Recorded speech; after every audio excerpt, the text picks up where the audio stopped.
गणनायकाय गणदैवताय गणाध्यक्षाय धीमहि गुणशरीराय गुणमण्डिताय गुणेशानाय धीमहि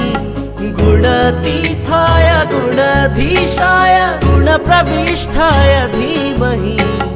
एकदन्ताय वक्रतुण्डाय गौरीतनयाय धीमहि गजेशाणाय भालचन्द्राय श्रीगणेशाय धीमहि गानचतुराय गाणप्राणाय गाणान्तरात्मने गानोत्सुकाय गाणमत्ताय गाणोत्सुकमनसे गुरुपूजिताय गुरुदैवताय गुरुकुलस्थायिने गुरुविक्रमाय गुह्यप्रवराय गुणवे गुणगुणवे गुरुगत्यगलक्षेत्रे गुरुधर्मसदाराध्याय गुरुपुत्रपरित्रात्रे